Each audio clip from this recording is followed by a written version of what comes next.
In today's video, we're going to talk to you guys all about the diversity of wildlife in Baja, California.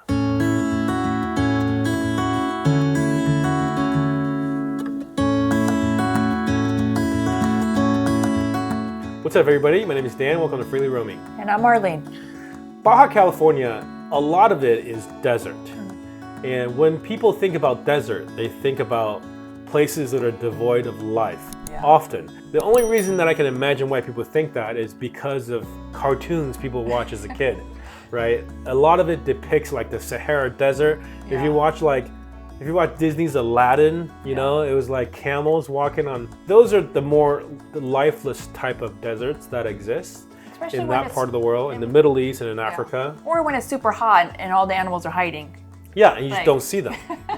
But they're there. I mean, even when we're in the Sahara Desert in Morocco, you wake up in the morning and there's animal prints, mostly all bugs everywhere. You know, they make all these little tracks everywhere. So they come out at night, but even for deserts, Baja's deserts are completely different than the deserts of the Middle East and of Africa. Baja's deserts are teeming with life, and because it's the peninsula, there's so much shoreline all the way around. Most people are surprised at how much wildlife they will see when you go to Baja. And in this video, we want to tell you guys the key ones that you should go check out and what you can expect. So first of all, fishing is a big deal in Baja, all over Baja.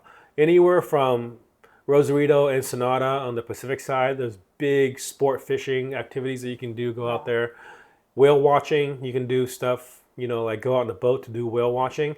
But the really good whale watching is actually further south, and we'll talk about that in a little bit. But on the Gulf side, the first real town that you get to is San Felipe. And San Felipe is also really known for its fishing. It was mostly known for the shrimp, the Gulf shrimp that comes out of the Gulf of California. Lately, though, there's been restrictions put on the shrimping businesses, shrimping boats, when it comes to drag netting the shrimp, because there is this very, very endangered porpoise in the Gulf of California. And I think at some estimations that there are down to dozens of them in the whole world. And they're endemic to that whole area. That's the only place they exist in the area. So, you know, the shrimping is not as good anymore. But at the same time, they're doing it to try to protect the wildlife.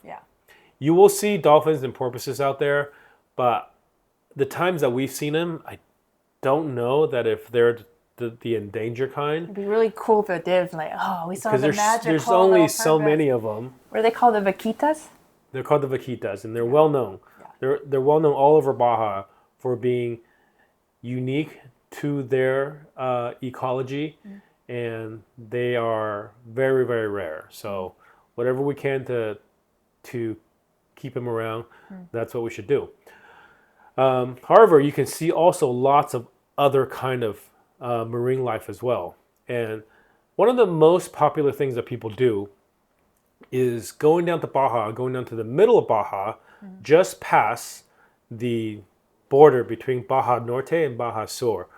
And Guerrero Negro is the first of these lagoons. The lagoon there is called Ojo de Liebre. And I think it means bunny's eye or rabbit's eye. And it is a lagoon, and it is the only place in the world where gray whales migrate to every winter to have babies. And these gray whales, they go all the way up to Alaska in the summer to feed.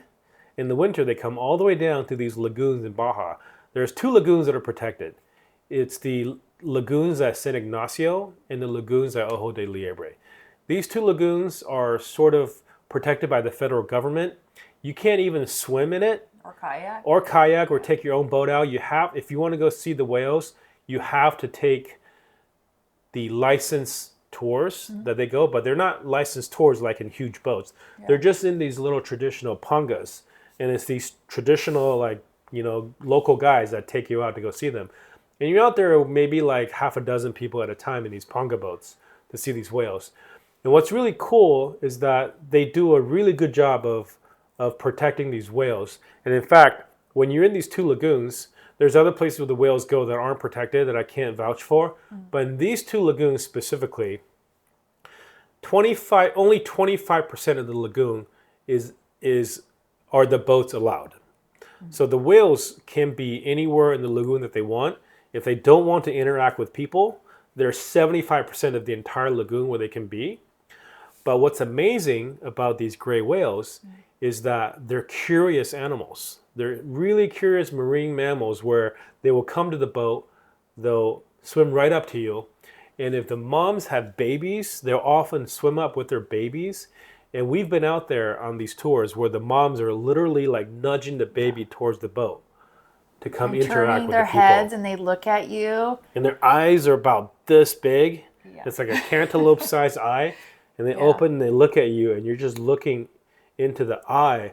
You feel like you're seeing directly into their brain.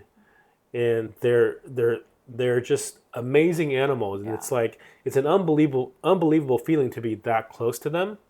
When we first experienced this in 2016, we didn't know anything about it. You know, somebody had told us you go check it out.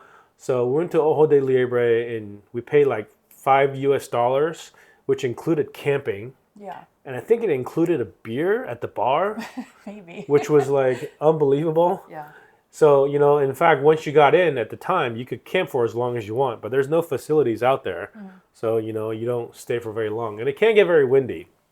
So I think the prices are a little bit different now, and also they charge more if you're not a Mexican citizen or a resident. So it can be a little bit expensive. I don't know exactly what the prices are now. I would say between $50 and $80 a person these days. What? I would say it's like so much less, and it felt so affordable compared to everything else around. Well, then, I don't know how much it is now. I think it's higher now. But, you know, because it's gotten more popular and because there are a limited amount of tours that the government limits. So, you know, we can put some links down in the description for you guys to go check out the actual pricing. But I can still like remember the first time, because when you're getting close to the whales, you just hear poof, poof. Yeah. I can hear their blowholes, and they'll come up and they allow you to touch the whales if the whales want to be touched. And so you're like petting a whale, and then you're so into it, and then you don't realize, oh, they're about to breathe. So out of their air holes, like mucus flies at you, and usually you'd be like, oh, crap. You want to make sure your mouth is closed when that happens. But you're such in a magical moment. You're just like, I'm fine with this somehow. Yeah, because it's we'll like wash the best it off day later. of my life. Are there diseases that they can give you? Probably. I don't know what they are, but it's like it's a magical experience. Yeah, because they're there because the water is shallow and super salty, so it's buoyant for these newborn babies. The sad thing is there's orcas waiting outside of those lagoons that are waiting to eat those babies. So those babies are growing as big as they can. They're learning to swim, learning to protect themselves. And because they're mammals, they need to be able to come up for air, right? So the mama whales are there teaching all this stuff to the babies so that they can get big enough, strong enough. And like Marlene said, orcas is the biggest predator for these smaller gray whales. And there's like, when we were there twice, we went there twice, and there's an albino mother also. So if you're lucky, you get to see that one. It was really awesome. Yeah, that one's very rare. So there's a lot of different opinions about whether or not people should be out there, and if this is something that you know we should be doing and we should be promoting. So my opinion has always been that at these two lagoons is the only place you should go do it. There's other places that are not regulated, and those I would almost imagine, I would assume that anything goes as long as you're willing to pay. People may let you swim with them at those places if you want, which you're definitely not supposed to do. And, you know, people may go faster than they're required to. They may go after whales to go see them. But at these two places, Ojo de Liebre Lagoon, also known as Scammons Lagoon, I think. I don't know. And the lagoon at San Ignacio. Those are the two places where it's Mexican government regulated, protected places. And those are the places where I recommend you guys to go see them. So that's the gray whales. The other really amazing thing to see in the water when you're out there are whale sharks. And also, you know, there's other whales too, but I think you see a lot of humpbacks once you go further south. The humpbacks will come down and they'll come up into the Gulf of California and you see them. You see so many of them, you get tired of seeing them. But whale sharks, on the other hand, you can get close. You're not supposed to touch them. You're not supposed to overwhelm them. I just want to interrupt. I'm not tired of humpback whales. Okay, well, people aren't tired of them. You're just not as amazed at every breach, at every sighting. In the wintertime, there's so many out. Like, I just have so much footage of Dan surfing, and there's a whale just like right behind him. Yeah. So if you ever been out on a whale watching tour on a boat, let's say you go out of like LA or Orange County or San Diego, somewhere in Southern California, or even like Santa Barbara, we used to go on like whale watching cruises. Yeah. It's cool just to see a whale like at a distance, half a mile away. You can see them. But these whales up and down the Baja California coast, we were surfing in the water and there's just like whales breaching. Yeah. 500 meters from us. And it's nonstop, over and over and over again. So yeah, you don't get tired of seeing them, but you don't quite have the same excitement as you do like the first 400 times. Okay. So whales you're definitely going to see. You don't have to even try really hard to see them. They're going to be there. On the other hand, whale sharks, they're far more rare. We have seen whale sharks. We personally haven't. Our friends were in Bahia Concepcion when a whale shark just came into their little cove and swam there all day, feeding. So you'll have those experiences if you're lucky. I wouldn't say that those are common or easy to find.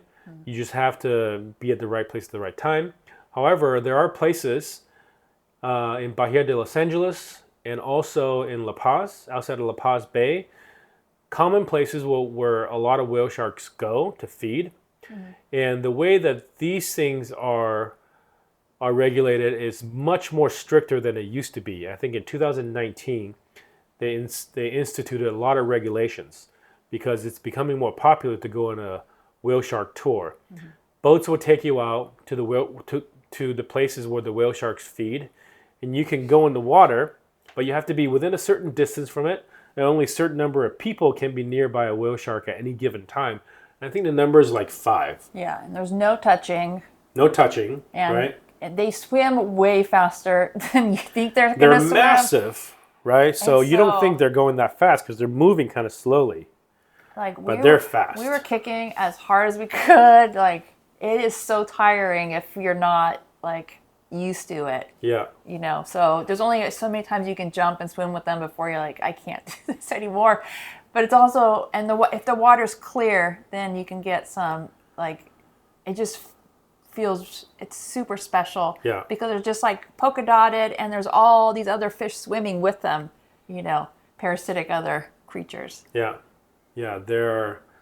I don't think there are any predators for whale sharks besides humans and boats. So, and these whale sharks that go to La Paz, they can be finicky too. If too many people go, they can just disappear. So before you book your tour, you want to call ahead. You want to talk to them to see, hey, are there sharks here? Sometimes the sharks, they get tired or maybe the food supply dwindles. They just leave. They don't come back. And for the most part, it's the young males that are there. And they don't breed, they don't mate there. They're just there in the La Paz Bay to feed. Get bigger. To get bigger, yeah. So that's most of the popular sea mammals and fish. There's also islands that you can go to where you can swim with sea lions and seals and stuff like that. There's going to be a lot of, depending on the season, in the wintertime we saw a lot of manta rays jumping out of the water. Mobile rays. Yeah, and you can see like thousands. So that's really cool to see from the shore as well. And there have been people who are out in the water when they just happen to be there and swam with them. So you may have, you can Google and you can probably find photos of that. That's really special too. But I think one of the cool things that we've seen a lot, and because Marlene is really into it, that we seek out these opportunities is birds. If you're a birder or bird nerd, I like bird nerd. That's fine. Baja is a great place for bird watching. It's a really unique place because you have the sea or the ocean and you also have a desert. So it's so unique to have these large cactuses right on the water, and like birds like ospreys and magnificent frigate birds are flying around, and then they just like, oh, I need some rest. I'm just going to sit on this pokey cactus right here. And it's really amazing. And there's so vultures sitting on top of a giant saguaro. Yeah, and there's crested caracaras, which are falcons. I guess they don't have saguaros down there. They have the cardones. Cardones, yeah. And then so many little birds. And so if you're into that, I use the Merlin app, and you can download the pack for Baja and have Before fun. you know it, you're keeping a life list. Checking it off. Drop your life list number down there for me. And if you guys don't know, bird watching is basically Pokemon Go for adults. And of course, you can play regular Pokemon Go if that's what you want. But this is real life Pokemon Go. You go out there and then you got to collect them all. Yeah. I have 311. Good for you. I'm just here in Costa Rica for the toucans. Scorpions. There's going to be a lot of bugs, scorpions, spiders, mosquitoes. And some beaches have a lot of no-see-ums, so you just don't know what you're going to get. If it has a little bit of a breeze, then you're in luck and it blows away all those. There are snakes. And I've seen snakes as a kid, broken down and had to walk through the desert, kind of snake, but not as grown-up Marlene. Again, not everybody's vacation experience in Baja. But be careful with scorpions. Like, if you have kids, we warn our kids, don't just pick up a log or a rock and just kick it first to make sure there's nothing underneath it. Just desert. Be smart in the desert. Like Marlene said, there's a lot of stray dogs, so technically that's a type of wildlife as well. And coyotes. Especially with our cats, you just have to be aware. Like Bahia de Los Angeles, if you read the Gringo Gazette. The Gringo Gazette. That's the actual name of their local newspaper. But the beach is called Gringo. La Gringa. Oh, La Gringa. There is people just get used to eating trash. I think the Gringo Gazette is in Todos Santos. Yeah, but if you leave trash and the coyotes get used to eating trash, and then one they're gonna person come around all the time. Came into their van, and they had a dog inside, and the coyote's like, I don't care, I'm coming in. You have food, so just be aware of that. All your trash. Again, it's the trash, right? It's a trash. And then when you're down south and you're on the East Cape, if you explore that dirt road to go surf or wild camp, there's going to be donkeys and cows. Some donkeys want to snuggle. Some don't. Yeah. Very sad. But Baja, by and large, is a great place for experiencing wildlife. The desert is not dead. Seeing the ecosystem. The desert is not dead. If somebody tells you the desert is dead, they haven't been to a good desert. No. Baja's a good desert. So that's it. That's our experiencing wildlife down in Baja, California. It is well worth it. If you're not down there for just the margaritas or the surf, I would recommend go down there, download the Merlin app, take a couple of tours, go out and see the sea creatures, go out and see the land creatures. Don't feed the wildlife, don't feed the coyotes, take your trash with you, and just overall have a great time down there in Baja, California. Hope this video has helped you guys. Thanks always for watching. Feel free to ask any questions in the comments below, and I'll see you guys in the next video.